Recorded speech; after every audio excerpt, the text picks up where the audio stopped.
집에서 혈당 낮추는 20가지 비법. 선착순 무료 발송해드립니다. 여러분들의 당뇨 졸업을 위해 당뇨스쿨의 핵심 비법만 모았습니다.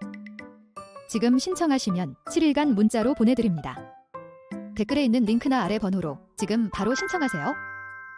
안녕하세요. 당뇨인들의 당뇨 졸업을 돕는 당뇨스쿨 한의사 이희민입니다. 이번 영상에서는 저의 SCI 논문을 소개해드리려고 하는데요. 어렵게 연구한 논문이 드디어 SCI 저널에 게재가 되었습니다. 게재가 된 만큼 자랑 한번 해야 되겠죠? 근데 굉장히 또 중요한 연구이기도 해서 여러분들이 보시면 좋은데요. 이게 어떻게 된 연구냐면 일단 100명을 모집을 합니다. 처음에. 그래서 당뇨인 50명과 당뇨가 없는 정상인 50명을 모집을 했습니다. 공개 모집을 했어요. 당뇨스쿨에서. 공개 모집을 해서 많은 분들이 지원을 해주시고, 그런데 직접 한의원에 오셔야 해서 그런 물리적인 게 가능하신 분들이 직접 오셔서 동의서 작성을 하시고 그다음에 키트를 받아가서 대변과 소변을 다 받아주셨습니다. 너무 감사하죠. 그래서 그분들에게는 결과에 대해서도 나중에 다 분석 보고서를 보내드렸거든요. 장내미생물이 어떤 상태인지. 그런 혜택도 드리긴 했지만 어쨌든 많은 분들의 도움을 받아서 100명의 대변과 소변을 분석을 했고요. 분석한 결과를 가지고 논문을 작성을 해서 SCI에 이렇게 게재가 되었습니다. JMB라고 하는 저널에 게재가 된 거고요. 2025년 올해 게재가 되었습니다. 올해 초에. 그래서 이 논문을 통해서 당뇨군과 정상군의 소변 그리고 대변 비교를 어떻게 결과가 나왔는지, 특히 장내미생물이 어떤 차이가 있었는지 궁금하시잖아요. 그럼 어떻게 해야 하는지까지 설명을 드리도록 하겠습니다. 끝까지 집중해주세요.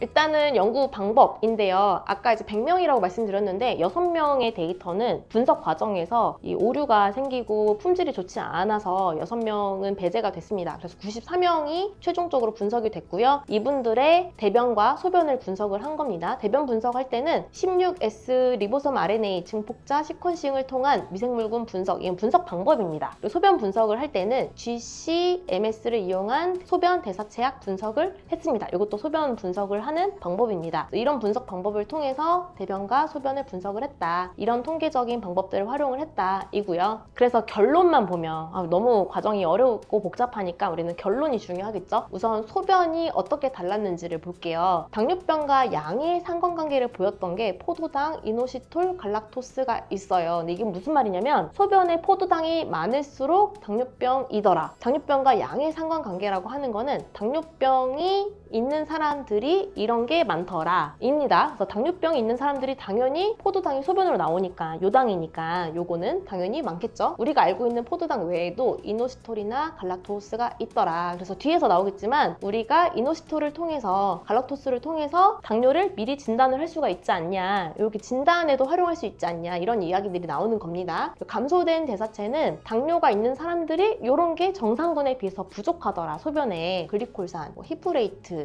피로글루탐산, 글리신 이런 애들은 좀 적더라 입니다. 그래서 임상적으로는 소변의 포도당 증가는 고혈당 증의 결과이며 혈당이 높기 때문에 소변에도 포도당이 많이 나온 거다. 그런데 이노시톨 증가는 인슐린 저항성과 관련이 된다. 그래서 인슐린 저항성이 높아서 이노시톨 증가도 일어난 거다. 그래서 이렇게 결론을 낼 수가 있었습니다. 소변에서의 특이점은 포도당은 우리가 좀 알고 있던 사실이니까 당뇨 환자가 정상군에 비해서 이노시톨이 많더라. 이 정도 우리가 알 수 있었고요. 대변이 정말 재미있었는데 대변 미생물을 비교를 해봤더니 양의 상관관계를 먼저 볼게요. 요거에서는 우선 이게 미생물 이름이라서 좀 어려우실 수 있어요. 제가 빠르게 읽어볼게요. 에스케리키아 시길라, 그리고 리모실락토 바실러스, 코프로 바실러스, 이런 3개의 장내 미생물이 당뇨병과 양의 상관관계를 보였습니다. 이건 뭔 말이냐면 당뇨가 있는 사람들이 얘네가 많더라. 안 좋은 거겠죠? 유익균과 유해균이 있는데 장내 미생물에는 얘네는 유해균인 거예요. 두 개의 관점으로 봤을 때. 얘네가 많을 때 당뇨가 있더라. 그러니까 당뇨 환자들이 정상군에 비해서 얘네가 많더라 라는 거죠. 그리고 음의 상관관계는 당뇨 환자분들이 이런 게 부족하더라. 정상군에 비해서 이런 게 좀 더 많으면 당뇨를 치료하는데 도움이 되지 않을까? 라는 생각을 할 수가 있겠죠. 여기까지 따라오셨나요? 당뇨병과 음의 상관관계를 보였던 장내 미생물은 락티카제이 바실러스, 랑노스피라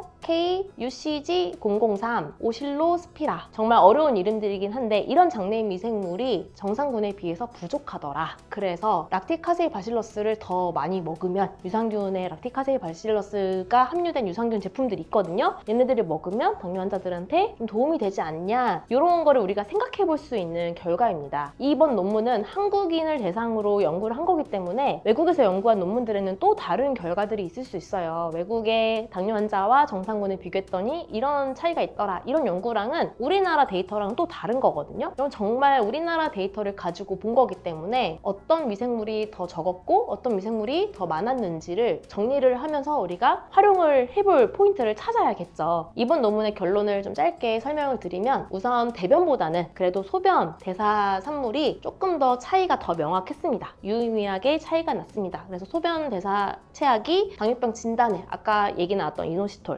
포도당 이런 것들을 당뇨병 진단에 활용을 하면 좀 좋겠더라. 이런 게 이제 결론이고요. 대변보다는 소변이 좀 더 유의미했다 이런 건데 연구 한계는 이제 표본 크기도 작고 100명이면 좀 작게 봅니다. 그리고 이제 서울에서 모집을 한 거기 때문에 지방에서 참여하신 분들도 있지만 그래도 어쨌든 지리적 집중이 좀 한계가 있었다. 이런 일반화 가능성을 제한할 수가 있다. 이런 이야기를 할 수 있는 거고요. 향후 연구에서는 더 다양한 코호트에서 이런 마커를 검증하고 좀 더 임상 진단 플랫폼에 통합해야 합니다. 이런 이제 향후 연구 과제가 있겠죠. 한계점을 이제 보완을 해야 되니까. 근데 저는 이제 어떤 거에 집중을 해야 된다고 생각하냐면 아까 말씀드렸던 것처럼 우리 당뇨 환자분들이 정상인에 비해서 부족한 미생물들이 있어요. 그래서 저는 이 부분에 착안을 해서 유산균 제품을 최근에 개발을 하려고 준비를 하고 있고요. 락티카제이 바실러스가 가장 유의미하게 차이가 났었습니다. 한 7.8 정도? 그래서 락티카제이 바실러스를 담은 유산균 제품을 지금 준비를 하고 있습니다. 만약에 이게 출시가 되면 또 여러분께 설명드리고 공유를 해드리도록 할게요. 이번 영상에서는 장내 미생물에 대한 이야기를 나눠봤는데 저는 장내 미생물을 가지고 한약 박사를 이번에 취득을 했는데요. 장내 미생물이 아직까지는 조금 생소한 개념이긴 하지만 향후에 우리가 지금 접근이 안 되고 있고 그 완치가 다 잘 안 되고 있는 질환들 있죠. 암이나 당뇨나 희귀병이나 이런 병들에 장내 미생물이 활용이 되려고 준비를 많이 하고 있습니다. 실제 암 치료에 있어서도 장내 미생물을 활용하는 그런 움직임들이 있거든요. 우리나라 당뇨 환자분들의 약을 드심에도 불구하고 약을 복용함에도 불구하고 혈당 조절률이 28% 정도밖에 되지 않는데 그 조절되지 않는 70% 정도의 사람들의 문제를 장내 미생물에서 그 원인을 찾고 장내 미생물 치료를 통해서 도움을 드리는 그런 치료제도 앞으로 나오지 않을까 이런 생각을 하면서 저는 장내 미생물에 조금 일찍 관심을 갖고 연구하고 하고 있습니다. 그래서 일단 첫 번째 그 결과물로 유산균을 한두 달 이내에 소개해 드릴 것 같은데 그때 또 영상을 통해서 설명을 드리도록 하겠습니다. 그런데 제가 연구를 하면서 느낀 거는 사실 한약적 치료도 장내 미생물에 영향을 주는 거거든요. 이런 한약재들이 복합제제로 우리 몸에 들어와서 장내 미생물 환경을 굉장히 유익하게 만들고 유해기는 낮추고 유익기는 많이 늘려주는 역할을 합니다. 한약과 장내 미생물에 관한 연구들을 보면 정말 놀랍게도 어떤 한약을 치료를 하든지 굉장히 장내 미생물에 도움이 되더라. 유익균이 늘어났다. 구성 비율이 굉장히 좋아졌다. 개선이 됐다. 이런 연구 결과들을 볼 수가 있거든요. 저는 장내 미생물을 연구를 하면서 결국은 한의학적인 치료가 향후 미래에 대안이 될 수 있겠다. 이런 생각을 많이 했었습니다. 오늘 말씀드린 장내 미생물과 정말 밀접한 게 바로 한약적 치료이기 때문에 한약적 치료에 대해서 궁금하시거나 도움 받고 싶다면 1644-5178로 문의를 주시면 자세한 상담 도와드리도록 하겠습니다. 그럼 다음 영상에서 뵙겠습니다. 감사합니다.